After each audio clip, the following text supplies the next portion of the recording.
Boa noite, pessoal. Começa agora mais um Léo Estopa ao vivo. Eu queria agradecer vocês que já chegaram por aí.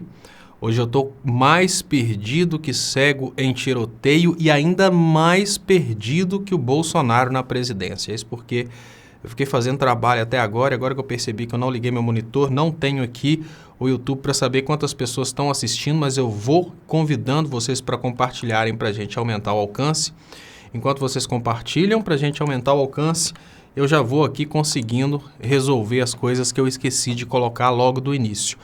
É muito importante que vocês compartilhem no WhatsApp e compartilhem também no Facebook. Isso porque eu não estou transmitindo no Facebook esses dias por problemas técnicos, mas logo eu volto a transmitir no Facebook. Eu ficava tentando todos os dias transmitir simultaneamente no Facebook, isso dava uma problemada danada. E agora, com o novo computador, que já está aí em processo de captação, está dando tudo certo, graças a Deus, graças a vocês, graças ao Clube do Estopa, eu imagino que rapidinho a gente vai conseguir chegar aí nesse objetivo de ter uma transmissão que alcance mais pessoas. A minha vontade é realmente colocar essa transmissão aqui acontecendo em vários canais do Facebook, mas sem ficar dando problema toda hora. O computador que eu tenho hoje não aguenta isso, definitivamente não. Estou tentando aqui ver se eu consigo ver o número de pessoas que estão assistindo. E eu já vou trazer aqui os primeiros... Deixa eu atualizar. Já vou trazer aqui as primeiras participações da noite, como eu faço sempre.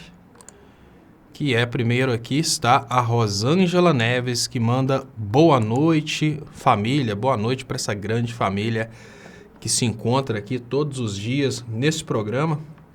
Deixa eu ver como que eu faço aqui para tentar... O meu teclado desse monitorzinho aqui sempre dá problema.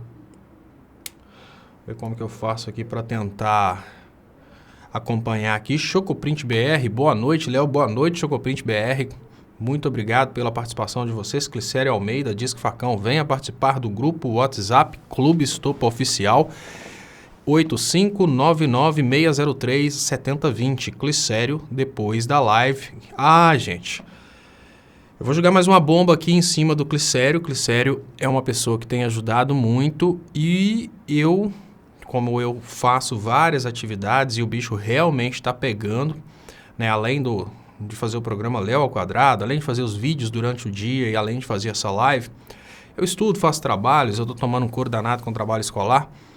E o Clicério, ele é a pessoa que está me ajudando aí nesse sentido. Então eu gostaria de pedir para vocês, as pessoas mandam mensagens para mim, eu não consigo responder e muitas vezes as pessoas mandam mensagens para mim relacionadas, olha, eu queria fazer isso no canal, eu queria participar dessa forma. O Clicério é a pessoa que está comigo há muito tempo, nesse trabalho aqui de gerência do canal, e eu queria que tudo que fosse relacionado a dúvidas a respeito de moderação, que eu reparei que as pessoas mandaram mensagens para mim nesse sentido, e aí acaba que eu não consigo responder e as perguntas ficam sem respostas. Então, gostaria de pedir para vocês um pouquinho de compreensão nesse sentido, exatamente por causa dessa correria que eu estou, lidando com casa, lidando com criança recém-nascida, lidando com uma situação de que tudo está muito atrasado e, além do mais, eu estou no meio de uma obra que, além de estar com os trabalhos escolares todos atrasados, eu queria pedir para vocês para direcionarem qualquer dúvida relacionada ao canal diretamente pro Clicério, porque o Clicério é a pessoa que está me ajudando nesse sentido, né, de gerenciar o canal. Então, qualquer coisa que for relacionada a dúvida de moderação, essas coisas assim, por favor, perguntem para ele. Eu agradeço muito o Clicério por ter realmente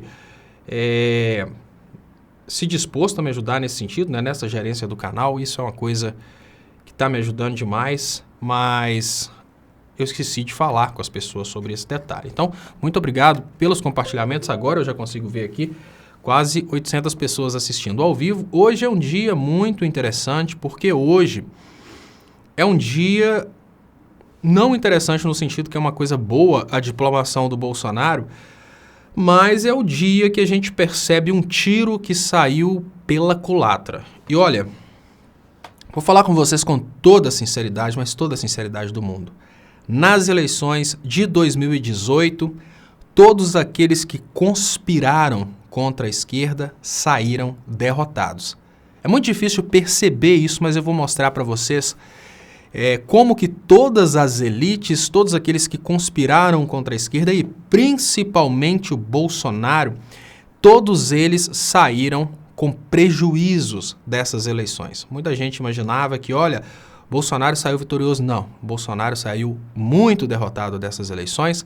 As elites, muito derrotadas dessas eleições. E eu falo com vocês com toda sinceridade, quem ganhou nessas eleições com o resultado, mesmo não tendo sido vitoriosa nas urnas, foi a esquerda. Porque é a oportunidade que a esquerda tem de mostrar o que a direita é. Isso é uma grande oportunidade. Mas mais interessante, as elites não conseguiram eleger quem eles queriam.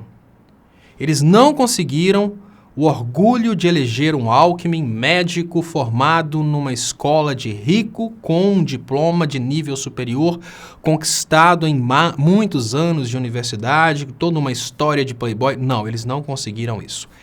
Ainda que essas elites tenham conseguido retirar o PT do poder, o presidente eleito é uma pessoa eleita pelo povão, uma pessoa sem diploma importante, não que existam diplomas mais importantes que os outros, mas quando a gente presta atenção em quem ditou as regras dessas eleições, ou seja, o Poder Judiciário, em especial os tribunais superiores, a gente percebe que existem sim diplomas que são, pelo menos por eles, considerados mais importantes. O que eu estou querendo dizer nessa introdução dessa live, que tem muito tempo aí pela frente, é o seguinte: todos que tentaram conspirar contra a democracia, eles não conseguiram alcançar o objetivo deles. O Poder Judiciário, o Ministério Público, ou seja, o alto funcionalismo brasileiro, se virou contra a representação dos mais pobres. O Poder Judiciário e o alto funcionalismo público brasileiro foram convencidos de que os políticos de esquerda seriam analfabetos, indignos de representarem o povo. É uma psicologia daquela que a gente chama de psicologia infantil, não o que a psicologia chama de psicologia infantil, mas aquela psicologia no sentido de, olha, sabe quando você está na escola, que as pessoas falam, tá vendo, fulano conseguiu isso, você não conseguiu.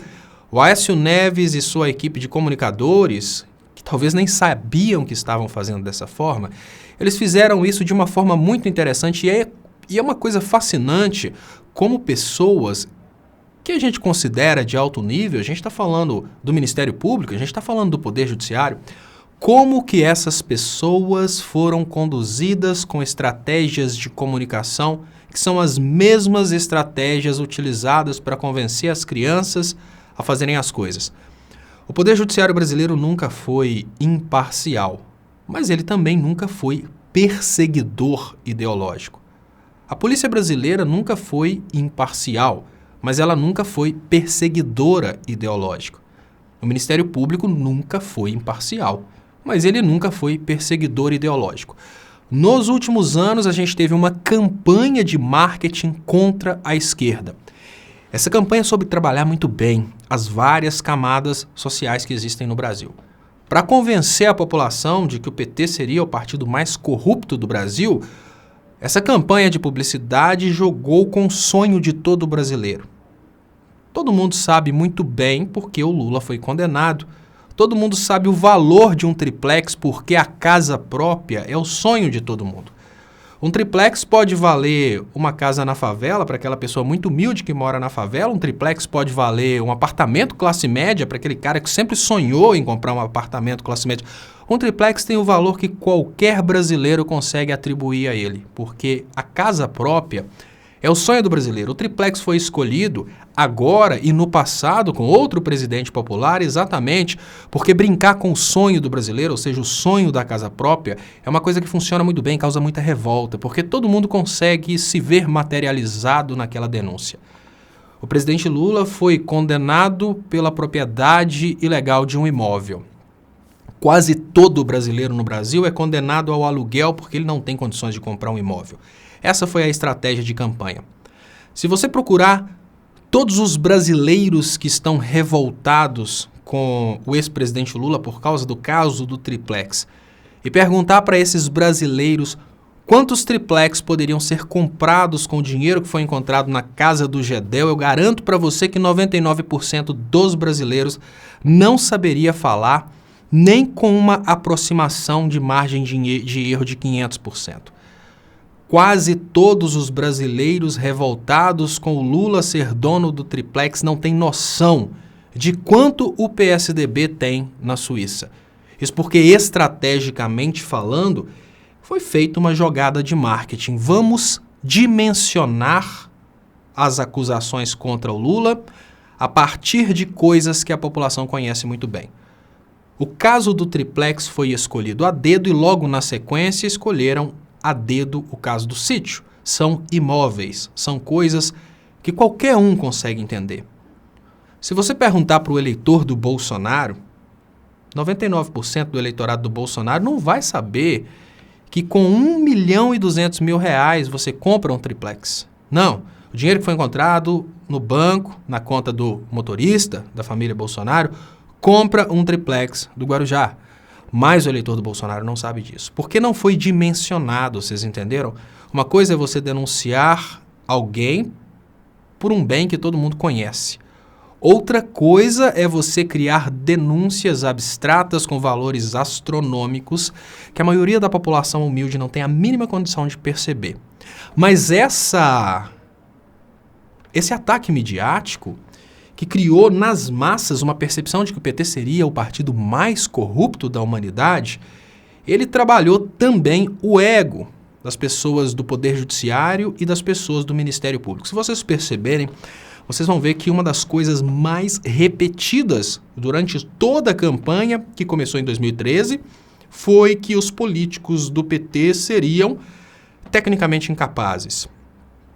Frisava-se muito sobre fatos do tipo, o Lula é analfabeto. Eles falavam demais sobre a Dilma não saber economia, apesar de ser economista. Eles batiam tanto em cima dessa tecla que a gente para pensar, peraí, qual que é a pertinência de você falar que o Lula é um analfabeto, sendo que a gente vive numa sociedade em que talvez 80% da população não tenha o estudo formal que o Lula tem. O que eu quero dizer é que você está chamando o Lula de analfabeto, mas numa sociedade onde a maioria não tem o nível de estudo do Lula. Qual que é a finalidade disso? A finalidade é criar antipatia no alto nível do funcionalismo público.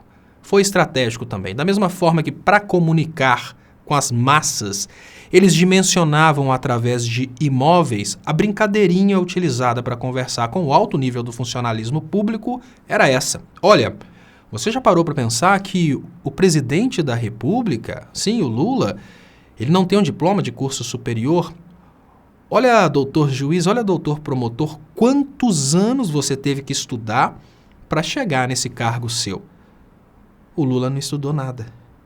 Vocês entenderam essa estratégia de psicologia infantil que acabou criando dentro do alto funcionalismo público uma antipatia ao Lula que acabou se estendendo a todo o PT e os demais partidos de esquerda. Isso porque a percepção que se tem no alto funcionalismo público é de que o Lula teria chegado à presidência da República sem mérito, e como ele chegou lá sem mérito, todo o patrimônio do Lula é um patrimônio indevido, e eles conseguiram jogar com o ego das pessoas. Imaginem vocês que o que fez o Poder Judiciário brasileiro virar completamente de um Poder Judiciário que estava próximo de uma imparcialidade para um Poder Judiciário que persegue a esquerda foi exatamente uma campanha de marketing que trabalhou na cabeça dos membros do Poder Judiciário e dos membros do Ministério Público que os políticos de esquerda são analfabetos e indignos de serem representantes da população.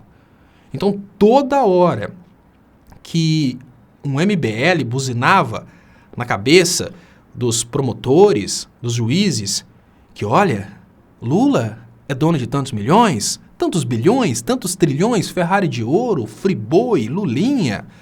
Isso foi brincando com o ego das pessoas que às vezes se matam de estudar para passar num concurso público. E foi assim que eles conseguiram destruir a reputação da esquerda nas classes populares, usando o dimensionamento do sonho do brasileiro, que é a casa própria. Foi assim que eles conseguiram criar nas esferas de poder, como o Poder Judiciário e o Ministério Público, que é um poder, uma antipatia aos políticos de esquerda. E tem mais. Imaginem vocês que a retórica que mais pegou nos últimos anos no Brasil foi a ideia de que a esquerda trataria de vagabundos. Vocês já pararam para pensar qual que é o resultado de um bombardeamento de informação desse tipo na cabeça de um classe média que se matou para passar num concurso público? Eu falo isso porque é muito importante a gente pensar como pensam as pessoas que são objetos dessas doutrinações das propagandas de direito. Imagine você, um juiz de direito que estudou 5 anos, bacharelado, mais 3 anos, mestrado, aí você fez vários cursinhos, depois de 20 anos estudando, passou no concurso para juiz. Aí, depois de estudar isso tudo, você começa a receber mensagens no WhatsApp produzidas por agências de pessoas extremamente qualificadas para brincar com o seu ego e falar com você a seguinte coisa: você se mata de trabalhar e grande parte do seu dinheiro é usado pelos governos de esquerda para tratar de vagabundo. Parte do seu dinheiro é utilizado pelo governo de esquerda para fazer Bolsa Família. Mas o Bolsa Família são para famílias que não querem fazer nada, são pessoas improdutivas. O governo brasileiro desincentiva pessoas como você, pessoas que produzem muito, pessoas que estudaram muito. Você não pode apoiar um governo de esquerda. Foi assim que eles fizeram esse grande ódio contra a esquerda. Agora, o detalhe é que eu estou falando com vocês de uma mensagem que foi enviada para juízes e promotores, porque juízes e promotores têm o poder de decisão, têm o poder de pedir para mandar para a cadeia e o poder de definir que vai mandar para a cadeia. Mas não é só isso, não. Essa comunicação de que a esquerda trata de vagabundo, ela acaba servindo para todo mundo. Porque o cara pode ser um assalariado, ele pode ser completamente representado por uma esquerda. Ele não teria condição de pagar uma educação privada para os filhos, ele não teria condição de pagar um plano de saúde, ele é um assalariado. Mas mesmo assalariado, ele não é vagabundo, ele é um trabalhador. Então a mensagem do Aécio Neves, ou a mensagem direcionada para você, trabalhador, que quer crescer na vida e que não gosta de vagabundagem, essa mensagem serviu também para esse cara. Então a mesma mensagem que conquistou o cidadão de bem, trabalhador, assalariado, conquistou também o juiz de direito. Foi assim que se criou no Brasil uma impressão de que todo mundo que recebe bolsa é vagabundo. Um governo de esquerda que utiliza o dinheiro dos impostos para investir no combate à miséria está comprando votos. O dinheiro de esquerda, o governo de esquerda que utiliza o dinheiro dos impostos para investir na educação dos mais pobres, na verdade está investindo na educação de pessoas que não merecem. Porque, afinal de contas, se a família daquelas pessoas não conseguiu prover educação para eles, não é o governo que tem que prover. São esses os argumentos do liberalismo econômico que acabou pegando muito bem no Brasil. E sabe por que pegou muito bem no Brasil? Porque o ser humano é egoísta, simples assim. E se você quiser saber como jogar com o ser humano, basta você aguçar o egoísmo desse ser humano. Só que não deu certo, definitivamente não deu certo. Juízes, promotores, desembargadores e ministros queriam o Alckmin. Sabe por que eles queriam o Alckmin? Porque o Alckmin é sangue azul. O Alckmin é médico. O Alckmin é milionário. O Alckmin é contra dar o peixe. Ele quer ensinar a pescar. O Alckmin coloca a filha dele para pescar de iate e vai ensinar o filho do pobre a pescar com uma varinha de pescar lambari. Mas mesmo assim, o Alckmin tem uma ideologia muito compatível com a das elites. Ele tem a ideologia de que os ricos não precisam ajudar no combate à miséria, na educação dos pobres, né? Uma ideologia contra a igualdade social, e eu nem digo igualdade, é redução da desigualdade. Essa ideologia meritocrata, ela funcionou muito bem, principalmente para o Poder Judiciário, mas o Poder Judiciário que mirou no Alckmin porque queria ter na presidência da República uma pessoa com o mesmo nível de fineza, educação, uma pessoa que merecesse realmente ser o presidente, agora tem que engolir o Bolsonaro. Isso mesmo. Imaginem como que deve ser para uma Rosa Weber, ministra do STF, Digamos que uma pessoa que representa 1/11, ou seja, 1/11 de uma função do poder, uma pessoa extremamente estudada, uma pessoa que escreve teses jurídicas para fundamentar seus julgamentos, pessoas que escrevem livros, pessoas admiradas no mundo inteiro, e pode ter certeza, os ministros do STF brasileiro são citados no mundo inteiro. Imagina o que é uma ministra do STF com todo esse gabarito diplomar um Bolsonaro como presidente. Lembrando, ela representa 1/11 de uma função do poder, enquanto o Bolsonaro representa 100% de uma função do poder. Ele não é o Alckmin, ou seja, o Bolsonaro não é a mamãe. Ele não é a pessoa que as elites queriam, ele não é a pessoa que o Poder Judiciário queria. Deu ruim. Ele é uma pessoa que continua trazendo para esse Poder Judiciário a mesma impressão de antes. É um analfabeto no poder, é um indigno, é um incapaz, não é aquela pessoa estudada, aquela pessoa desenvolvida com uma língua portuguesa formal que sabe usar ênclases, prócleses e mesócleses. O Poder Judiciário brasileiro adorava o Temer. O Temer já foi promotor de justiça, o Temer tem tudo a ver com o Poder Judiciário brasileiro. Bolsonaro não. E eu falo mais para vocês. Não termina por aí. Até então eu estava falando para vocês como que as elites se ferraram tentando mirar no Alckmin e acertaram o Bolsonaro. As elites hoje estão humilhadas. Não é aquela pessoa extremamente bonitinha, riquinha e cheirosinha que está na presidência da República. Mas o Bolsonaro também se ferrou. O Bolsonaro acreditava no fundo do íntimo dele que ele estaria blindado contra qualquer escândalo. Isso porque o Bolsonaro chegou ao cúmulo da inocência de imaginar que as mesmas pessoas que tinham condições técnicas de gravar as conversas do presidente da República não teriam condições de espionar a família Bolsonaro. Ele pensava isso.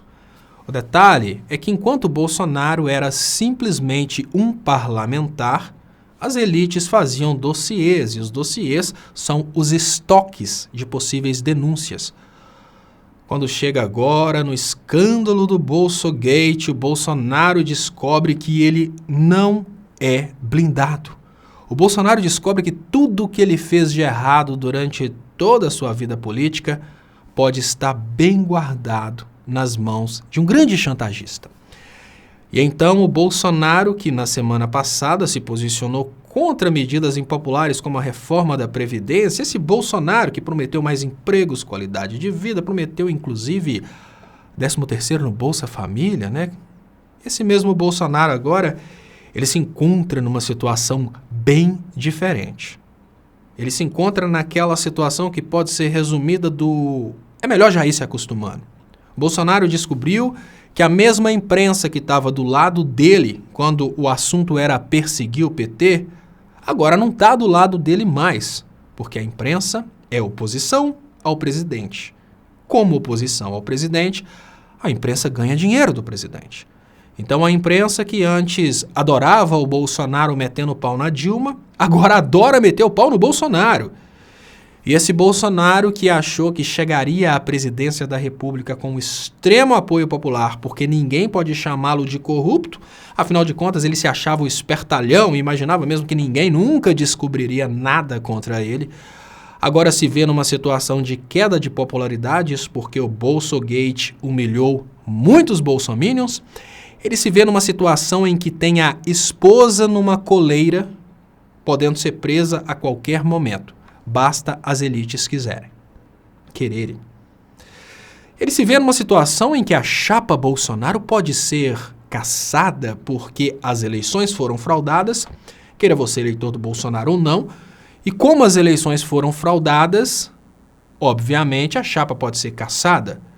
O detalhe é o seguinte, nesse momento o Poder Judiciário tem no poder não um amigo, eles queriam um Alckmin.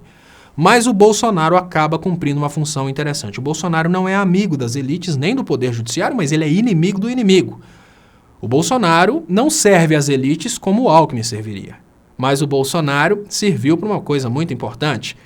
foi ele que deu às elites condições de tirar a representação do povo do poder. Ou seja, o Bolsonaro para as elites é um inimigo do inimigo e o Bolsonaro foi muito útil para tirar o Haddad do poder.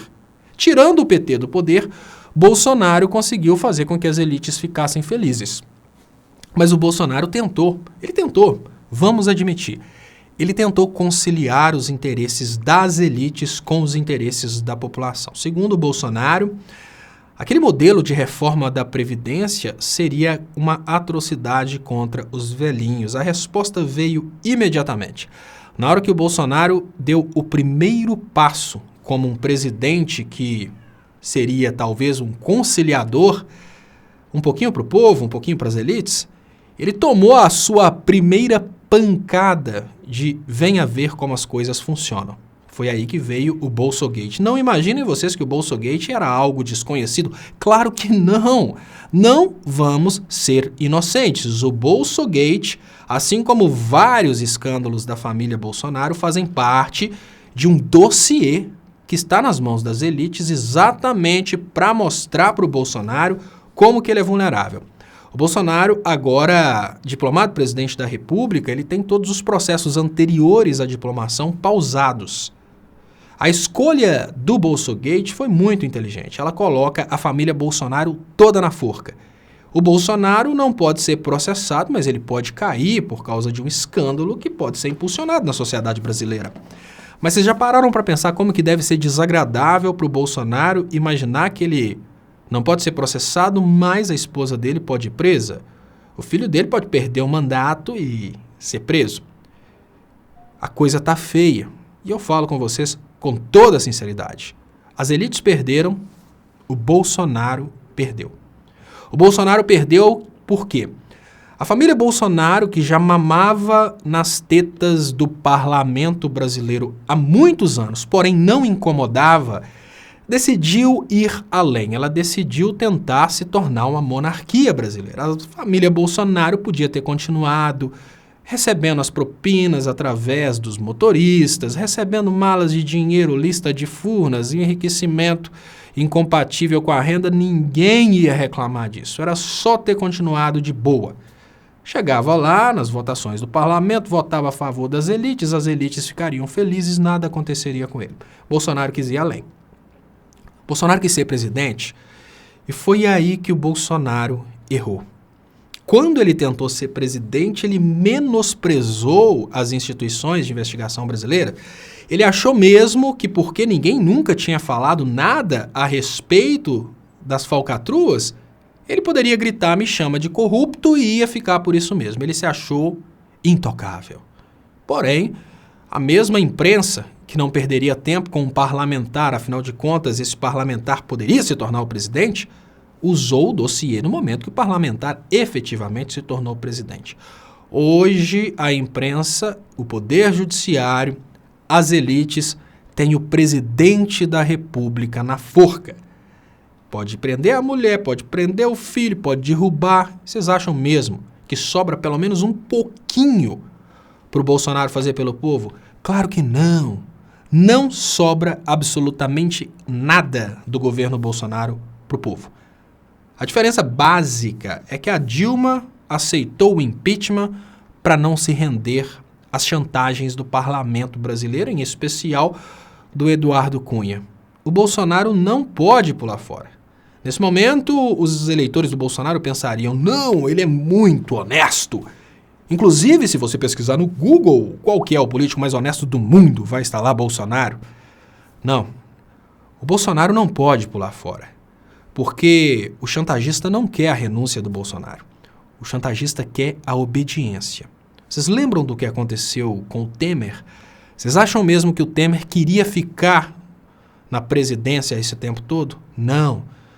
Quando a chantagem pega, a chantagem manda o cara fazer as coisas. Eles aprenderam que a pior coisa que eles fizeram foi um impeachment contra o Collor. Era melhor uma chantagem e pôr o Collor para trabalhar para eles.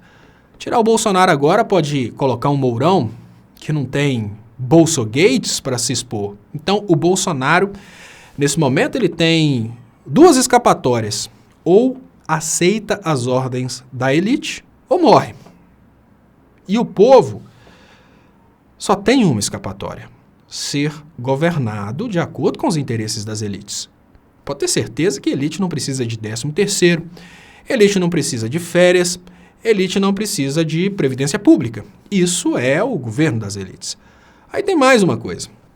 Eu falei com vocês que aqueles que achavam que estavam ganhando eram os que estavam perdendo. E onde que ficam os eleitores do Bolsonaro? Os eleitores do Bolsonaro são aquelas pessoas convencíveis até mesmo com a mamadeira erótica. Os eleitores do Bolsonaro são pessoas que se convencem com kit gay, são pessoas que acreditavam que o Bolsonaro era honesto.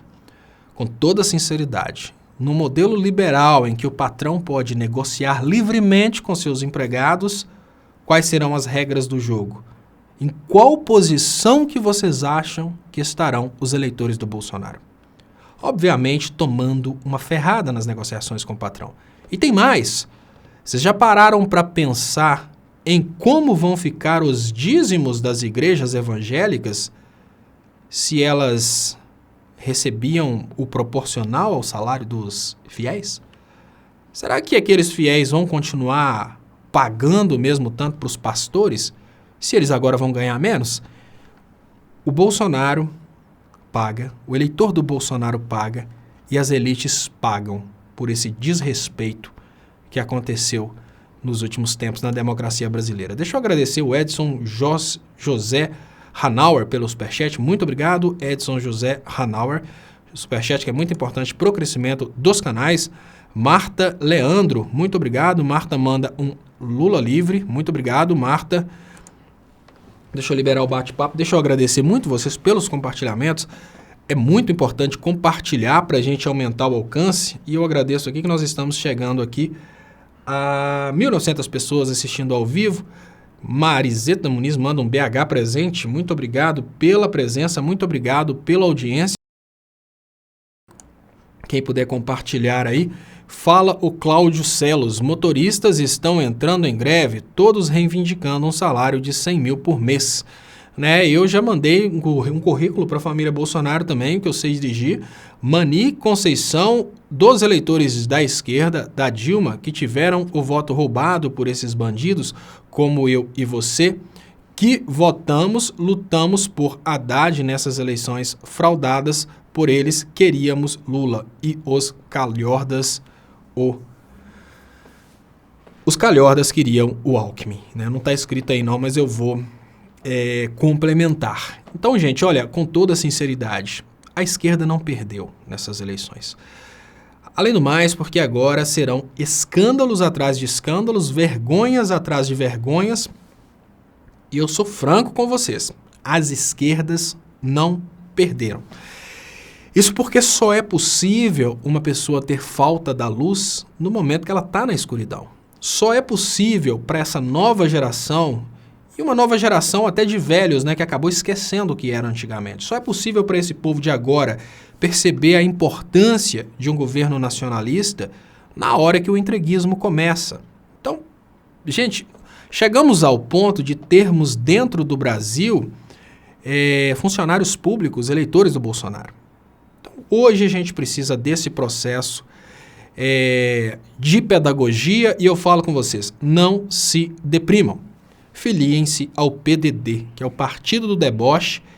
Deixem esse povo aprender com a dor e vamos tocando o barco. Eu, inclusive, falo com vocês, quem for inteligente aproveita esse tempo para estudar. Porque, olha, pode faltar emprego? Pode. Vai aproveitando o tempo para estudar, porque nada como um dia após o outro. A tendência natural é que logo após essa investida de direita, a gente tenha a volta do nacionalismo e estaremos mais preparados para a volta do nacionalismo. Eu vou contar para vocês uma coisa interessante aqui que está acontecendo hoje, que é uma estratégia de... Sinceramente, eu não torço para que essa estratégia não funcione. É uma estratégia de política econômica para tentar incentivar o pobre a investir. É mais ou menos assim. Os ricos esperam para investir. Os ricos não vão chegar Os grandes milionários, como por exemplo, tanto o Zema em Minas Gerais como o Amoedo, que foi candidato a presidente, eles estão tirando o dinheiro deles das atividades comerciais e industriais e colocando o dinheiro deles na renda. No entanto, esses mesmos ricos, eles se unem para fazer uma campanha no estilo de que tudo vai dar certo. Aí aparece o dono da Havan e fala, vou investir 500 milhões de reais no Brasil. Saiu hoje uma lista falando que o Bob's vai empregar tanto, fulano vai empregar tanto. Qual que é a intenção dessas promessas? Enquanto essas promessas não forem cumpridas, a intenção é muito simples. Os investidores profissionais sabem do Risco Brasil. Os investidores profissionais que sabem do Risco Brasil, eles fazem promessa de investimento. O investidor amador, aquele que não tem noção do que está acontecendo, ele escuta a promessa de investimento, acha que está tudo bem e é ele que coloca o dele na reta. É mais ou menos assim, olha, o dono da Havan falou que vai investir, então eu vou investir. Mas o dono da Havan pulou fora, ele não investiu, mas eu investi e perdi meu dinheiro. O detalhe é que dinheiro, com toda sinceridade, os investidores profissionais, o mercado está tentando criar uma impressão especulativa de que está tudo bem, que todo mundo vai começar a investir, para criar uma ideia de que você pode investir porque está tudo bem. É mais ou menos assim, pode ir que eu já vou. Você pode começar a investir que eu estou indo atrás. Mas o detalhe é que eles estão tentando fazer uma bolha de incentivo ao investimento no país que não tem dinheiro. Quem de nós entraria num banco privado, né? Afinal de contas o BNDES não presta, quem de nós entraria num banco privado para pegar um dinheiro a 20% de juro para investir em alguma coisa num país, simplesmente porque o dono da Havan falou que vai investir 500 milhões de reais? Vamos cair na real. Todas as tentativas são as mesmas tentativas que a Rede Globo tentou fazer com o Temer, não vão dar certo. Essa estratégia do Paulo Guedes de tentar criar aquilo que John Maynard Keynes chamou de animal spirits, você não vai criar animal spirits falando que o dono da Havan vai investir, que o Bob's vai empregar, meu chegado. Você só cria animal spirits se você aplicar o keynesianismo próprio e não tentar fazer uma adaptação do keynesianismo. A adaptação do keynesianismo é pode ir que eu já vou, invista que nós vamos investir também. Agora, se a pessoa não tem dinheiro, ela não investe. Quem investe é quem tem somas de dinheiro. E esses especuladores profissionais, eles sabem que não compensam. O que eles estão fazendo é tirar o dinheiro do comércio brasileiro. E você acha mesmo que falando que o dono da Havan vai investir, o Bob's vai gerar empregos, o McDonald's vai gerar empregos, você acha que falando isso, a classe média baixa que está sumindo e os microempresários vão decidir investir? Eles podem até decidir, mas eles não têm dinheiro. Sabe por quê? Operação Lava Jato, golpe de Estado, toda essa investida da Rede Globo contra a economia nacional acabou com o dinheiro do brasileiro, simples assim. Então, nesse momento, as políticas liberais não vão funcionar. Não adianta aquela ilusão de que, olha, vamos apelar para um liberalismo e vamos tentar incentivar as pessoas a investirem com o papo de que nós vamos investir. Não vai funcionar. E eu falo que não vai funcionar porque no momento da crise de 2008, o liberalismo estava no seu auge e as pessoas realmente achavam que a crise ia acabar espontaneamente. Né? Era aquele auge de criticar as políticas vindas do governo, afinal de contas, Keynes estava ultrapassado e era o Hayek, a sabedoria imperial do tempo. Afinal de contas, a Margaret Thatcher, lá na Inglaterra, abriu mão dos argumentos de Keynes e começou a adotar o Friedrich Hayek e transformou a Inglaterra num país extremamente liberal. O Estado não tocava na economia. Chega a crise de 2008, Hayek não resolveu absolutamente nada. A Inglaterra chegou à conclusão que não adianta tentar enganar o povo e falar que vai estar tudo certo. Se você não fizer nada, não vai dar certo. Foi aí que a Inglaterra começou a reformar escolas, reformar entidades públicas e realmente injetou dinheiro na economia, e a Inglaterra foi dentro da Europa o primeiro país a sair da crise. E o Paulo Guedes acha que é falando, pode ir que eu já vou, o Bob's vai investir, o Havan vai investir, o McDonald's vai investir. Falar isso enquanto Amoedo e Zema estão tirando o dinheiro do mercado brasileiro, né? Eles acham mesmo que eles vão criar uma bolha de investimento no Brasil. A inocência desse povo é tão grande, achando que eles vão criar uma bolha de investimento no Brasil vinda das classes populares, porque eles nunca vão enganar investidores profissionais com isso. A inocência dos economistas que tomaram o governo agora, achando que vão criar um animal spirits, falando mentira para investidor, a inocência deles é tão grande que mostra que eles não conhecem, né, a existência do Facebook, não conhecem a existência das redes sociais. E olha como é que é impressionante. Um governo que se elegeu por causa da velocidade na comunicação, se elegeu por causa do fake news, acha que vai conseguir usar o fake news contra investidores. Não vai. Ele poderia usar o mesmo fake news de que todo mundo vai investir contra a população mais humilde. Assim, a população mais humilde poderia investir. Mas investir o quê? Com toda sinceridade, ainda que eu acreditasse que a economia ia bombar, eu investiria em quê se eu não tenho dinheiro? Então, estamos numa merda, num mato sem cachorro, e eu falo com vocês, por mais que a elite brasileira tenha conseguido lograr êxito em prejudicar os mais humildes, acabando com o governo de esquerda, ela ferrou o mercado que ela tinha. Isso é fato. Mara Faton, boa noite, de Nice, França. Muito obrigado, Mara Faton, pela participação. Tristeza imensa com o que está acontecendo no Brasil. Não se preocupe, Mara. Assim como às vezes é preciso que uma criança fique de castigo uns dias para ela aprender a ter educação, respeitar os professores e etc., né? O Brasil precisa passar por um período de castigo para aprender a respeitar a lógica da política, né? O Brasil precisa amadurecer. Nesse momento, o Brasil está passando por um período de amadurecimento e nós não precisamos lamentar. Basta entender isso como um período de amadurecimento. Eu falo com vocês, tem a parábola da águia, que é muito interessante, que é a história de que uma águia, quando ela chega nos seus 40 anos de idade, ela está com as unhas atrofiadas e o bico totalmente envelhecido. Aí o que ela faz? Ela usa aquele bico envelhecido para destruir as unhas.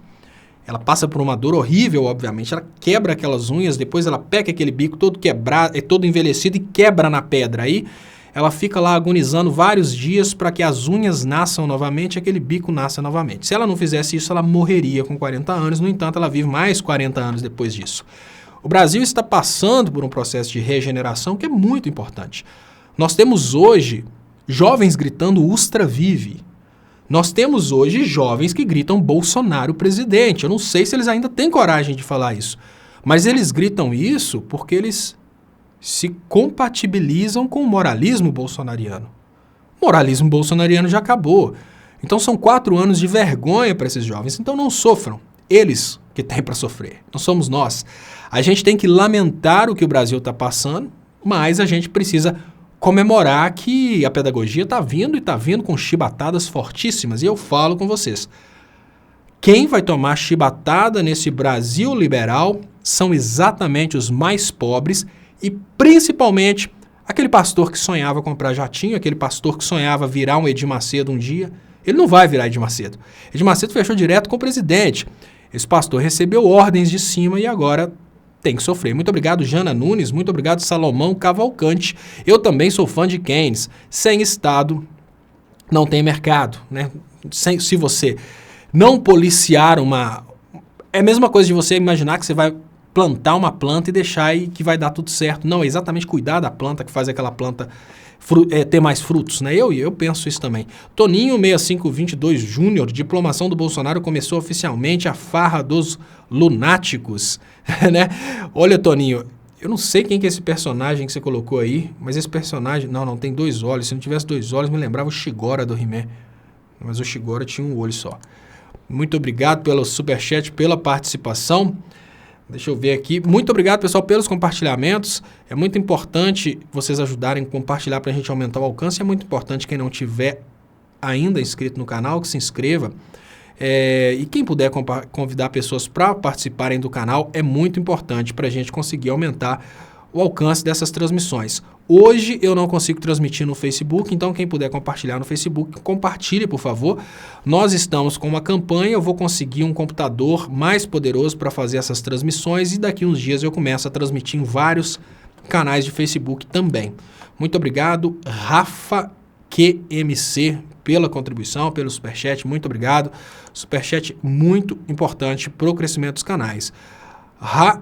Rara Hilde Araújo, patrimônio de 15 milhões dos Bolsonaro é suspeito. Tem indício de lavagem de dinheiro. Acorda, Brasil. Tereza Alves, boa noite, Léo, você é o cara, amo o seu programa e a forma sábia que você usa para explicar fatos. Muito obrigado, José Benedito da Silva. Léo, você sabe se é verdade que o hospital onde Bozo foi internado pela suposta fakeada recebeu 1.300.000 e diz que foi doação? Olha, José Benedito da Silva, eu ouvi falar que ele doaria o restante da arrecadação da campanha para esse hospital. Agora eu não sei, né, se isso é verdade. O Clicério cortou aqui o Direita Republicana. Como tem gente ainda que tem coragem de vir aqui se manifestar a favor do Bolsonaro. Eu fico impressionado. Eu acho que essas pessoas não têm, digamos que... Essas pessoas não têm o que fazer, aí elas querem ficar oprimindo, porque depois de toda essa vergonha, eu acho assim, se eles pausassem por uns dias e voltassem depois, pô, mas vamos cair na real, né? Agora a vergonha é muito grande, já não faz sentido essa galerinha tá aqui fazendo campanha pro Bolsonaro depois de toda essa vergonha. Merlin das Luzes, sobre quais assuntos você pode responder? Gostaria de saber sua opinião sobre outros temas, como feminismo, por exemplo. Política tá triste. Merlin das Luzes... Olha, Merlin, eu gosto de todos os assuntos. A galera que vem com muita política, lógico, a galera gosta mais de política. Sobre feminismo, o tema feminismo é um tema muito grande, né? Eu sou totalmente a favor da igualdade de direito para os gêneros e eu tenho consciência que o feminismo não tem absolutamente nada a ver com a ideologia do machismo. O feminismo é uma luta por igualdade, enquanto o machismo é uma luta por dominação de gênero. O problema do feminismo é que o feminismo virou uma bandeira política que às vezes acaba ridicularizando a própria causa. Quando a gente pensa em coisas extremas como o feminismo e o movimento LGBT, você tem duas possibilidades. Uma possibilidade é você ir para o caminho da busca por igualdade, um caminho coerente. A outra possibilidade é aquela possibilidade ridícula que gera votos, mas é a possibilidade que gera também muita crítica, que é a possibilidade aí dos superpoderes, né? Quando um representante da causa LGBT quer criar direitos maiores que os direitos que existem para as outras pessoas, né? Por exemplo, coisa que eu sou totalmente a favor na causa LGBT é do direito do casamento homoafetivo. Por quê? O casamento não é só uma cerimônia religiosa. Você imagina o seguinte, imagina os direitos advindos do casamento, né? Vamos imaginar um casal de pessoas do mesmo sexo e eles decidem comprar uma casa durante essa união conjugal. Pelo casamento, eles não vão precisar fazer um documento falando que a casa é dos dois. Imagine que um morre e o direito de sucessão é imediato por causa do casamento. Então tem todos esses detalhes. As pessoas só conseguem ver a partir da coisa da homossexualidade. Elas não conseguem ver o que as pessoas estão procurando. Detalhes do tipo, olha, plano de saúde. O outro entra como cônjuge. Eles não têm que fazer 2 planos de saúde. Clube, né? Um tem um título no clube e se o outro é casado, pode ir também. Então tem todos esses direitos que eu acho plenamente pertinentes. Quando a gente pensa na causa feminista, tem coisas extremamente pertinentes, do tipo, olha, você não pode discriminar um profissional porque ele é mulher. Mas tem coisas também que são extremamente radicais, que tem coisas que o homem é diferente da mulher, tem coisas que a gente precisa concordar que são mais adequadas para mulheres e coisas que são mais adequadas para homens. Por isso que esse tema feminismo ele é muito complexo. O tema feminismo, para você ter uma ideia, quando ele é explorado nas relações internacionais, ele observa como que durante as guerras as mulheres são vítimas às vezes de abusos e como que as mulheres são utilizadas como objeto até de agressão. Por exemplo, na guerra da Iugoslávia, muitos inimigos entravam lá e engravidavam as mulheres como uma forma de abuso. Então, é muito grande a coisa do feminismo. Aqui no Brasil, eles reduzem o tema tão somente àquela parte do assunto que pode ser convertida em popularidade e votos. E, normalmente, quando políticos convertem um assunto só naquilo que vira votos e popularidade, esses políticos acabam destruindo a causa. Então, você pega e reduz um assunto de feminismo, que é uma coisa tão grande, só ao caso que gera popularidade e votos, aí você tem o outro lado falando que feminismo é não cortar o cabelo debaixo do braço. E aí começam ideias radicais do tipo, olha, porque uma mulher luta por igualdade, ela não pode ser vaidosa. A mulher não é vaidosa para agradar o homem. A mulher é vaidosa por causa dela. Aí, a vaidade não é compatível com o feminismo? Claro que é. A vaidade é uma expressão do feminismo, que é a liberdade da aparência feminina. Se você for buscar fora do Brasil e você for num país árabe, você vai ver que a opressão é completamente diferente. A mulher é obrigada a se esconder, ela não pode ser bonita para os outros. Aí você pensa, peraí, então o feminismo num país muçulmano é a mulher ter direito de ser vaidosa e ficar bonita. O feminismo num país brasileiro é a mulher não ter que cortar o cabelo. Então é muito complexo o tema. É um tema que realmente merece, talvez, um programa diário sobre ele para ir aprofundando, mas o que eu te falo é o seguinte, o tema normalmente é destruído pelo sensacionalismo que se coloca na política. Rafa QMC Estopa, hoje uma comentarista tudóloga, comentou que a deflação é uma ótima notícia. Por favor, comente. Comentarista tudólogo é ótimo. E olha, eu vou te falar. Quem que foi essa pessoa? Clicério, tenta pegar... Rafa, por favor, escreva aí o nome dessa pessoa. O Clicério vai pescar e vai me mandar aqui no WhatsApp para eu conseguir o nome dessa pessoa, para eu falar aqui, porque olha, até dói escutar uma coisa dessa, eu vou falar sobre isso. Deixa eu agradecer Francis Larry. Léo, boa noite. Esse escândalo do motorista é só uma pequena amostra do que está por vir. Pela própria composição do governo, sabemos que ia dar muita merda nesse governo. As forças progressistas conseguirão mostrar todo o engodo para o povo? Olha, Francis Larry, nesse momento, a gente precisa primeiro mostrar para o povo que ele foi idiotizado, insistir nesse engodo, exatamente isso. Eu não sei se as forças progressistas vão conseguir, porque as forças progressistas continuam achando que é muito importante, por exemplo, conversar com uma estrela do cinema americano, essas coisas absurdas, e esquecem que é mais importante, às vezes, crescer a comunicação da esquerda. Eu acho que hoje as lideranças de esquerda tinham que estar fazendo, eram lives aí, conversando com o povo. Mara Faton, o que você acha do ministro que deu as costas durante a diplomação? Alguma forma de protesto? Quem é ele? Olha, Mara, eu acho que aquele ministro quis mostrar que a bandeira do Brasil, que o Brasil é muito maior do que as pessoas presentes. Eu acho que é isso. Porque o que a gente vive na realidade de hoje é uma contemplação do ego. Muitas pessoas contemplando o próprio ego, visitantes, eu sou mais importante, aquele é importante. Eu acho que ele quis mostrar que ainda existe um pouco de nacionalidade, a ideia de que, olha, o hino é pela pátria. A pátria é todo o povo. E a única coisa que existia ali dentro de um universo, às vezes, de 350 pessoas, a única coisa que existia ali dentro para representar as 207 milhões de pessoas do Brasil era a bandeira de uma pátria. Então ele cantou o hino nacional para nós e não para os presentes. Eu vejo dessa forma, né?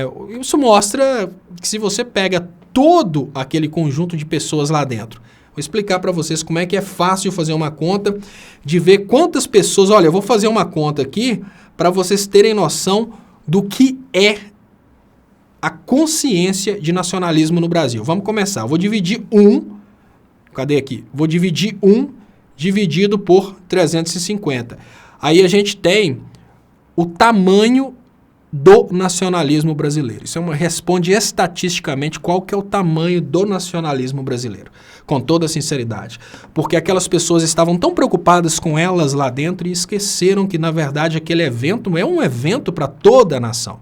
Aquele evento é para mim, para você, para 207 milhões de pessoas. Talvez a única pessoa lá dentro que sabia que o hino nacional é o hino nacional e não o hino daquela elitezinha guardada ali dentro, talvez a única pessoa que sabia disso seria ele, né?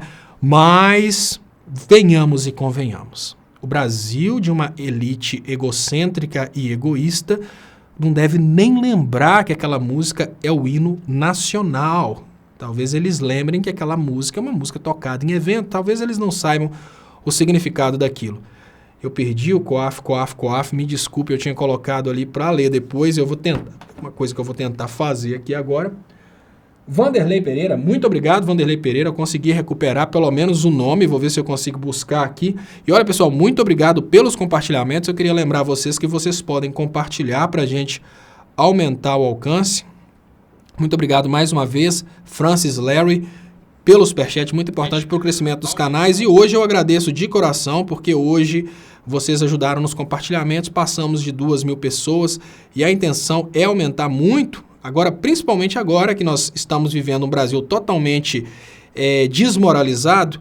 A intenção realmente é fazer essa live chegar para o maior número de pessoas possível, exatamente para a gente conseguir, a partir daí, orientar as pessoas sobre o que está acontecendo.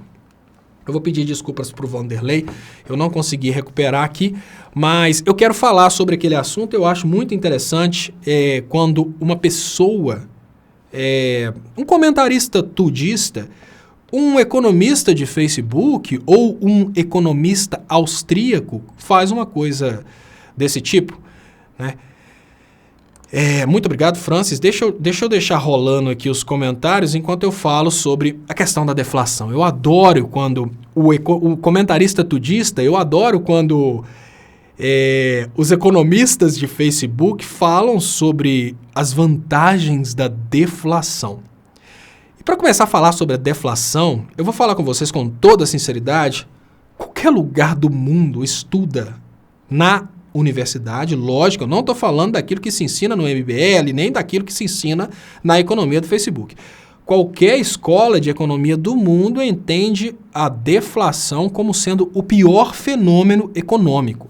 A inflação é um fenômeno econômico que corrói o valor da moeda, mas se você acompanhar o valor do salário de acordo com o aumento do valor das coisas, né, a desvalorização da moeda pode ser acompanhada pelo aumento do salário, aumento dos preços. Isso é a inflação. Agora, a deflação é no momento em que as coisas começam a perder o preço. Quando a gente pensa na deflação, né, se a gente pensa o seguinte, normalmente a gente pensa assim, se a inflação é ruim, a deflação é boa. Não. A deflação é a maior desgraça econômica que existe, eu vou explicar para vocês. Imaginem vocês que vocês são comerciantes e de uma hora para outra o país começa a viver um período de deflação. Vocês têm um estoque de 100 mil reais e de uma hora para outra vocês descobrem que o estoque de 100 mil reais agora vale 95. Imediatamente vocês vão pensar, as coisas estão caindo os preços. Eu não vou comprar mais nada. Porque é óbvio, né, gente? Olha, se as coisas estão caindo os preços, você vai esperar para ver até onde vai cair. Mas isso não acontece só com o comerciante. Imagine você que você recebe a seguinte notícia: as coisas estão abaixando o preço. Se as coisas estão abaixando o preço, você vai comprar só o necessário e não vai sair para comprar absolutamente nada que você pode comprar depois. Então eu penso da seguinte maneira, olha, as coisas estão abaixando o preço. Eu queria comprar uma televisão nova, mas eu vou esperar abaixar. Eu vou comprar só um pão para eu comer hoje, não vou comprar nem a televisão. E olha, quer saber de uma coisa? Eu enchi o tanque do carro, mas como eu não preciso disso agora, eu vou deixar para depois. Aquele carro novo que eu planejei para comprar agora, não vou comprar agora não, porque as coisas estão abaixando os preços. Da mesma forma, o comerciante pensa assim, olha, as coisas estão abaixando os preços. Os clientes não estão vindo comprar nada porque as coisas estão abaixando os preços. Se as coisas estão abaixando os preços e o meu estoque está perdendo valor, eu também não vou comprar do fabricante. E o fabricante pensa assim, as coisas estão abaixando os preços. Se as coisas estão abaixando os preços, eu só tenho condição de produzir se eu abaixar o salário das pessoas. Mas eu não posso abaixar o salário das pessoas porque o sindicato não deixa. Então, eu preciso parar de produzir e mandar todo mundo embora porque as coisas estão abaixando os preços. E aí eu pergunto para vocês, se o fenômeno da inflação faz você não sair de casa para comprar porque as coisas estão baixando os preços, se o fenômeno da deflação faz você ficar quieto sem comprar e por isso o comerciante para de vender, se o fenômeno da deflação faz o comerciante parar de comprar do fabricante, se o fenômeno da deflação faz o fabricante parar de fabricar para esperar para ver como é que as coisas vão ficar e por isso ele tem que mandar todo mundo embora. Que merda de coisa boa é essa que é a deflação? Quem estiver duvidando do que eu estou falando, um dos locais que sofreu esse fenômeno da deflação e por isso teve uma queda econômica muito grande, apesar de continuar um país rico, foi o Japão. O Japão passou por momentos tenebrosos há alguns anos atrás, eu não sei se já saiu dessa situação, exatamente porque as pessoas dentro do Japão, que é um país que tinha uma competitividade industrial muito grande, eles estavam parando de produzir pelo desespero da deflação. Então, olhem, o que é a situação perfeita numa economia, você manter um nível de inflação dentro de um nível controlado. O nível de inflação dentro de um nível controlado é uma quantidade de inflação que não permita o país entrar num ciclo de deflação, porque o ciclo de deflação é um ciclo destrutivo. O ciclo de inflação ele é controlável. O ciclo de deflação ele é um ciclo destrutivo, porque aí todo mundo para de comprar de uma vez, os comerciantes param de vender e a fábrica para de produzir, aí a desgraça acontece de uma vez só. Então, o que os países fazem, né? Os comitês de política monetária, eles trabalham exatamente uma inflação básica para que o país nunca caia nesse ciclo de deflação. Agora, se você for perguntar, obviamente, em sites contraditórios, esses sites que falam que o nazismo é de esquerda, né? Pode ser que eles falem que a deflação é uma coisa boa.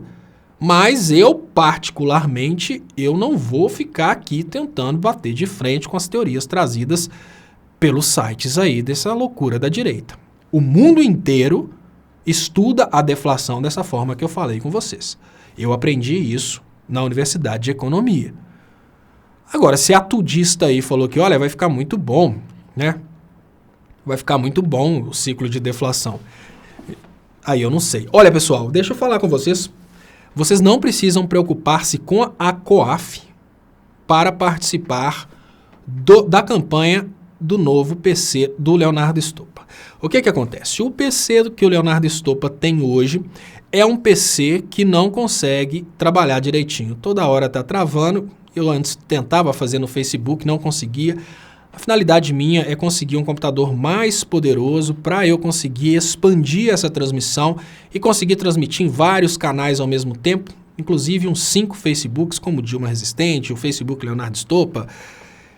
Eu não estava conseguindo mesmo, eu desisti completamente e foi assim que eu comecei a fazer uma super campanha para arrecadação de recursos para comprar um computador novo. Essa campanha está indo muito bem. Quem está fazendo o controle dessa campanha é o canal do Stoppa e o Clicério está constantemente anunciando aí o canal do Stoppa. Mas você pode ajudar nessa campanha de várias formas. Se você tem uma conta na Caixa, manda uma informação diretamente para o Clicério que ele vai passar para você os dados. Eu tenho conta no Banco do Brasil, a Jennifer tem conta no Itaú, tá tudo na descrição desse vídeo. E você pode ajudar com qualquer valor.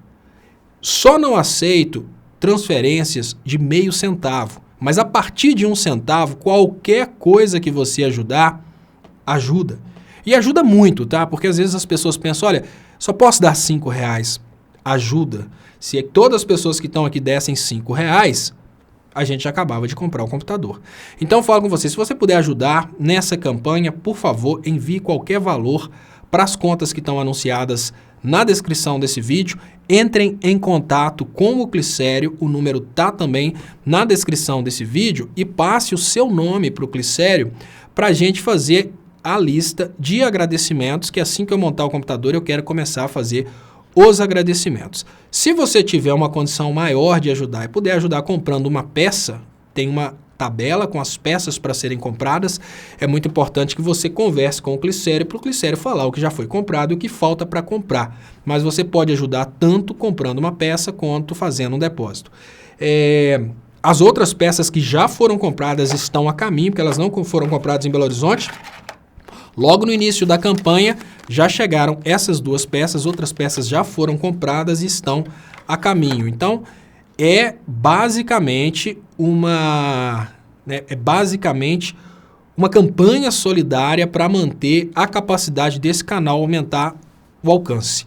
Né? Esse canal não vai sair do ar por causa da falta dessa campanha, mas em compensação eu não consigo transmitir essa situação aqui no Facebook, em outros lugares onde eu poderia alcançar muito mais pessoas. Então, muito obrigado para quem já ajudou.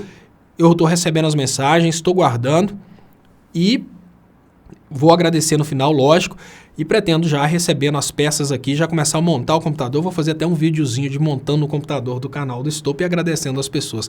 Muito obrigado mesmo para todo mundo que ajudou e muito obrigado para quem puder ajudar. Quem não puder ajudar não tem problema. Se você não tiver condições financeiras de ajudar, não tem problema.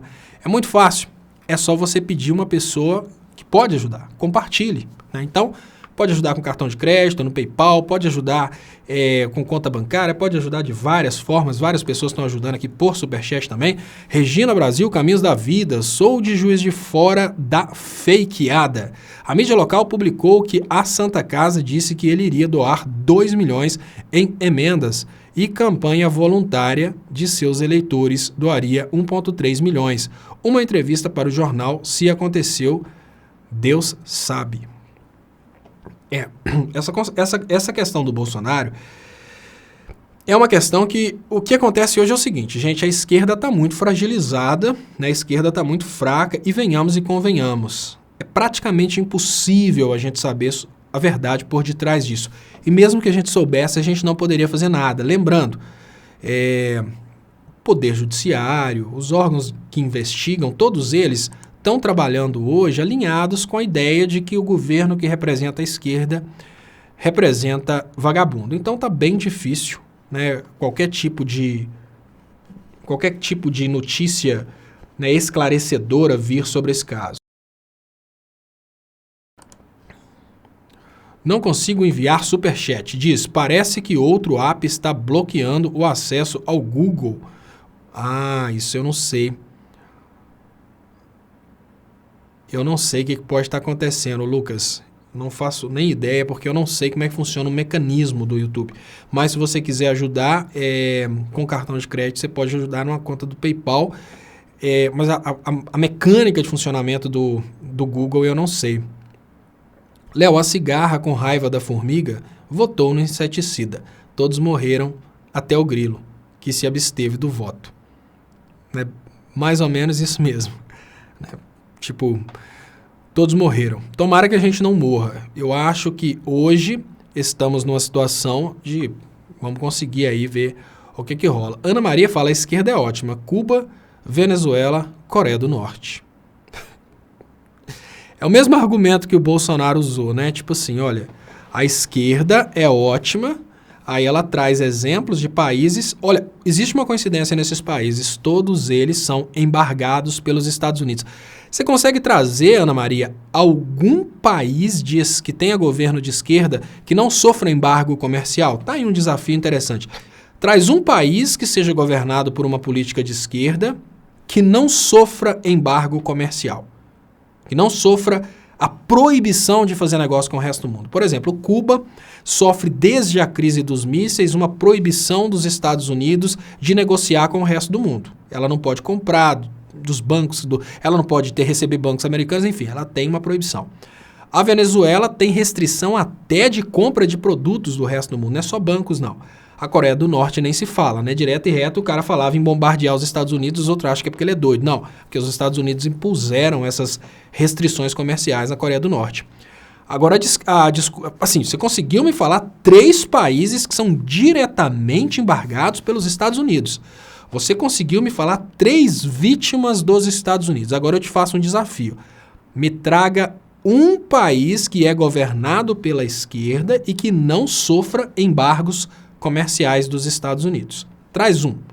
Se você trouxer um país governado pela esquerda que não sofra embargos comerciais dos Estados Unidos, aí a gente começa a conversar. Porque você não pode culpar uma ideologia por um problema externo à ideologia.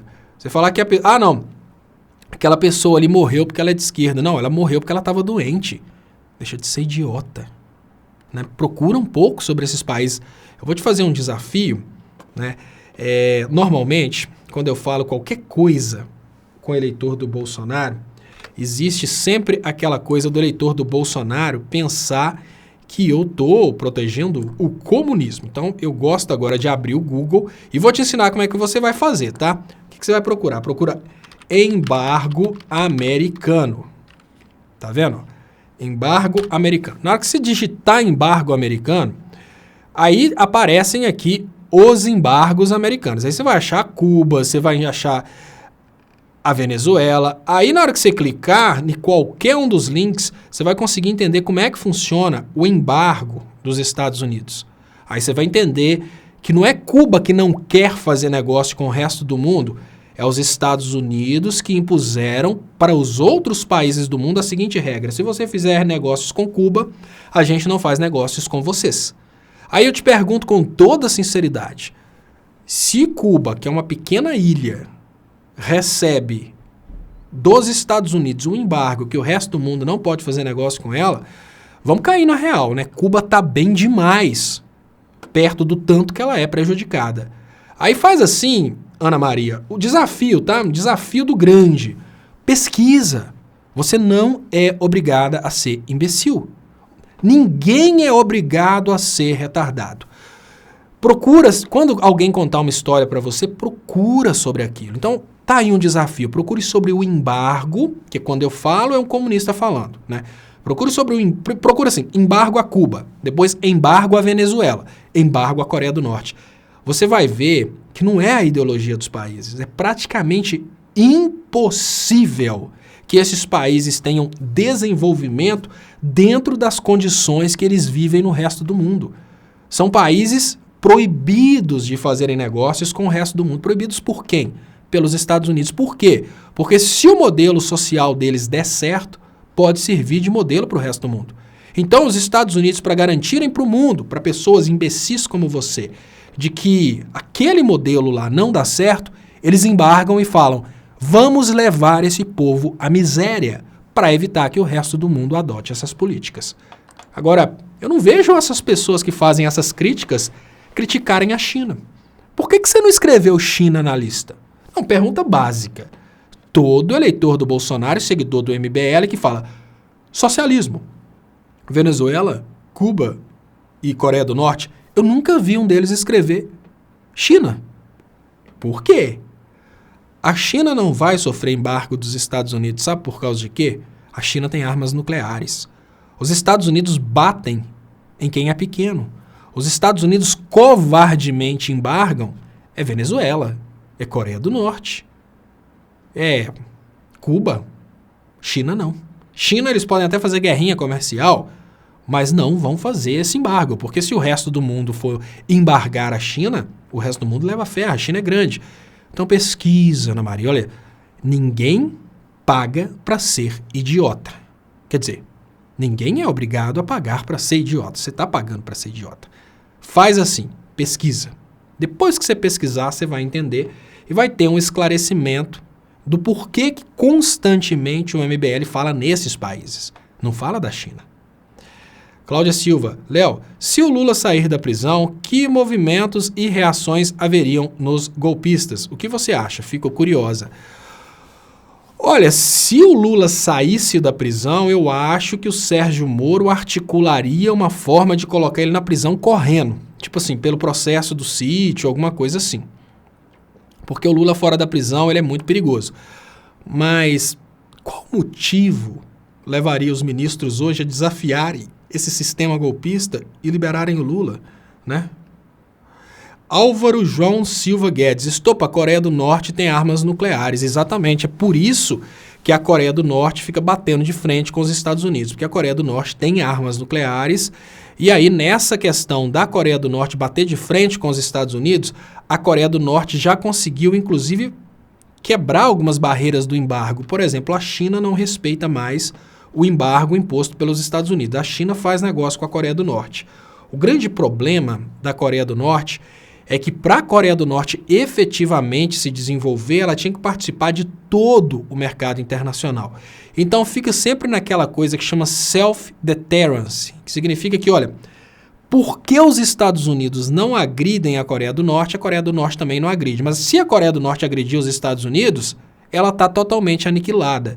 Se os Estados Unidos jogarem uma bomba na Coreia do Norte, ela dispara contra os Estados Unidos. Ninguém sabe o que vai acontecer, porque existem controvérsias a respeito da capacidade balística dos mísseis da Coreia do Norte. Mas eu acho que os Estados Unidos teriam prejuízo sim. A grande realidade é que os Estados Unidos estão tentando negociar o fim dessa questão aí, mas as imposições dos Estados Unidos são muito complexas. É mais ou menos as imposições que tem hoje para o Brasil. O Brasil perdeu uma guerra sem precisar de embargo. Não é que é vender petróleo, vender tudo, né? A intenção deles é, olha, tudo bem, Cuba pode até deixar de... O embargo em Cuba pode acabar, mas Cuba é nossa.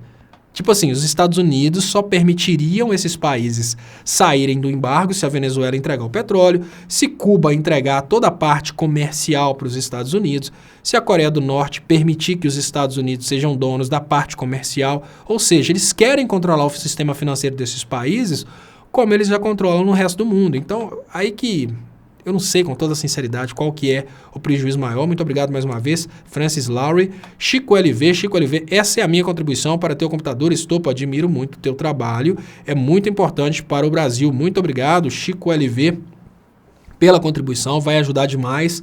Eu acho que agora, ainda em dezembro, a gente vai conseguir terminar a captação para esse computador. Muito obrigado mesmo. Já que você tocou no assunto do computador, eu vou lembrar para todo mundo que está assistindo.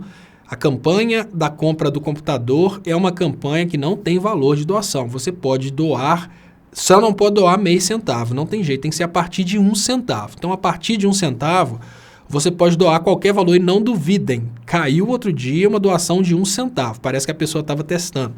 Então, você pode doar de 1 centavo até o valor integral do computador. Se você passar do valor do computador, eu vou comprar a Ferrari de ouro do Lulinha. Então, qualquer valor que você doar, eu vou, obviamente, jogar no caixa aí para comprar esse computador. Se você quiser doar pela Caixa Econômica Federal, procure o Clicério, conta do Banco do Brasil eu tenho, conta do Itaú tem também na lista da Jennifer, por cartão de crédito tem o PayPal, mas é muito importante que todas as doações que você fizer, você faça o envio do seu nome para o Clicério só para ele fazer a lista de agradecimentos. As pessoas estão mandando comprovante e tal, eu acho que não precisa disso não, o mais importante é só o nome mesmo, porque eu faço questão de fazer os agradecimentos assim que eu começar a montar o computador. Vocês não precisam comprovar que vocês ajudaram, é só uma questão mesmo da gente saber os nomes para agradecer, e se vocês quiserem, quem fizer uma doação e quiser anonimato, faça da mesma forma. Mande uma mensagem falando a mesma coisa. Olha, Clicério, eu fiz a doação, mas eu não quero que meu nome apareça, né? Do jeito que vocês quiserem. Então, muito obrigado mesmo, Chico, pelo superchat, muito obrigado pelas contribuições, pelas ajudas, né? As pessoas que estão falando que vão ajudar no dia 20 e tal, indiferente de quando for. Luiz Nete Farias Alves pergunta, onde localizo o número da conta do bebê? A conta do Banco do Brasil e a conta do Itaú, elas estão na descrição desse vídeo. A única coisa que foi até Dilma Resistente que mandou para mim, que uma pessoa mandou aqui a informação, eu vou trazer aqui porque eu não atualizei ainda, é a questão de que, olha, eu contribuí e tal. É um aviso importante. Quem quiser transferir dinheiro de uma conta corrente para a conta poupança, que é uma conta poupança dentro do Brasil, vai precisar ter um número a mais para efetuar a transação. É a variação, que no meu caso foi o número 51. Não sei se é sempre 51 para todos os casos. De qualquer forma, é importante alertar. Então, olha, a pessoa que mandou a informação, muito obrigado, Ângela, ela mandou a informação que precisa colocar o número 51, que é o número da variação. Eu já vou fazer essa alteração na descrição, então quem aí tentar transferir de uma conta corrente para a conta poupança do Banco do Brasil, tem que colocar essa variação, que é o número 51. Então, quem for usar o Banco do Brasil, a informação é essa. Muito obrigado mesmo, todas as pessoas com intenções de ajudar, as pessoas que estão compartilhando. Teve uma pessoa que fez uma ajuda, eu vou agradecer, obviamente, quando eu começar a montar. Teve uma pessoa que fez uma ajuda no PayPal, que ela não apenas ajudou no PayPal, como ela também está fazendo uma campanha, colocou hashtag, está ajudando. Ou seja, tem muitas pessoas que não estão apenas ajudando financeiramente, estão ajudando também na divulgação da campanha. E isso está dando muito certo, porque com toda a sinceridade, o Clicério já está conseguindo comprar as peças. O Cássio está trabalhando na parte aí de busca das peças. Deixa eu ver a função que o Clicério é o gerente do canal do Estopa, e ele passou para mim outro dia qual que é a função de todas as pessoas. E deixa eu ver se eu acho aqui. Agora eu perdi. O Clicério tinha me passado a função de 1 por 1, mas eu sei que tem uma pessoa que é a tesoureira, que é onde essa pessoa está fazendo toda a parte do controle financeiro, exatamente para prestar contas. Tem uma pessoa que faz, enfim, tem uma pessoa para fazer cada coisa no Clube do Estopa. Então, muito obrigado, Clicério, pela organização, por estar dando tudo certo. E o Clicério pede para falar também sobre todos nós. Olha, pessoal, isso é muito importante. Até porque o WhatsApp é uma ferramenta do Facebook e ela é limitada, me parece que é 256 membros. O Clicério pediu para falar sobre a importância de todo mundo fazer o Telegram. E ele está fazendo o grupo no Telegram, porque no Telegram o grupo é gigantesco. Então, quem puder fazer Telegram e também adicionar no Telegram, isso aí é importantíssimo. E a pessoa perguntou sobre o preço do computador. Eu fiz uma lista, quem não sabe disso, tem uma lista com link para todas as peças. A lista também está na descrição dos vídeos, porque às vezes a pessoa pensa, olha, eu quero comprar um bloco de memória, eu quero comprar isso, eu quero comprar a ventoinha. É muito importante conversar com o Clicério, porque o Clicério está controlando isso. O Duduzinho lembra aqui de divulgar, né? Eu tô vendo aqui, ó, por que você não entra na rede de resistência do YouTube, junto com o Paulo Giardelli, Henri Bugalho, Creyson, o historiador Samuel Borelli. Eu não sei nem como é que funciona isso, não, mas eu me sinto nessa rede, né? Mas eu queria aproveitar que ele trouxe a lista para divulgar essa galera aqui, né? Que tem o Paulo Giardelli, Henri Bugalho, Creyson, o historiador Samuel Borelli. Então, quem não conhece esses canais, precisa procurar esses canais e ajudar esses canais a crescerem também. Então, muito obrigado até por ter trago essa lista aí. Bolsominions passaram as férias em Abadiânia. 2 militantes do MST assassinados. Esse caso de anteontem, caso feio. Tamo frito com esse Moro que persegue só o PT e o Lula. Outros políticos, principalmente. O interessante é que o Moro falou que o Bolsonaro já explicou e está perdoado, né? Então, estamos vivendo momentos tenebrosos, gente. O juiz justiceiro falou que o Bolsonaro pediu desculpas e já se explicou e está perdoado. E é uma coisa extremamente bizarra, né? O mesmo Moro que perseguiu de forma sanguinária o ex-presidente Lula, agora nessa situação ele falou que o Bolsonaro já se explicou e está resolvido. Sérgio Alex Rodrigues: USA e Rússia sempre estiveram juntos nas guerras mundiais, defendendo e livrando o mundo do fascismo italiano e nazismo alemão. Olha, Sérgio, não é bem assim não, tá? O que aconteceu foi o seguinte: o nazismo ele foi destruindo a Rússia, né? Foi comendo a Rússia, e na reta final, quando a Rússia já tinha praticamente vencido a Alemanha nazista, os Estados Unidos entraram nessa reta final só para dividir o bolo, coisa bem mais complexa.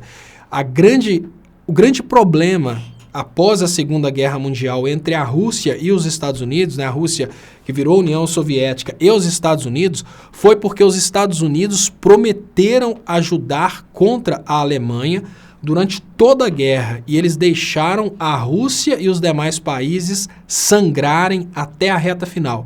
É mais ou menos assim, eu viro para você e falo, olha, pode ir lá bater naquele cara lá que eu te ajudo. Aí você vai lá, o cara te bate, te arrebenta todo. Na hora que você tá ganhando, chega na reta final, na hora que o cara já tá no chão, eu vou lá e finjo que tô te ajudando só para poder ser um dos vitoriosos. A coisa é bem mais complexa e um local interessante para vocês procurarem uma informação mais, digamos que amadurecida a respeito do que aconteceu na Segunda Guerra e por que no pós-Segunda Guerra a gente teve essa divisão entre os blocos dos Estados Unidos e da Rússia, até porque os Estados Unidos se colocam como heróis da Segunda Guerra Mundial, mas quem venceu realmente a Segunda Guerra Mundial foi a Rússia. Procurem na playlist de Relações Internacionais da Univesp TV, que é da USP e da Unicamp.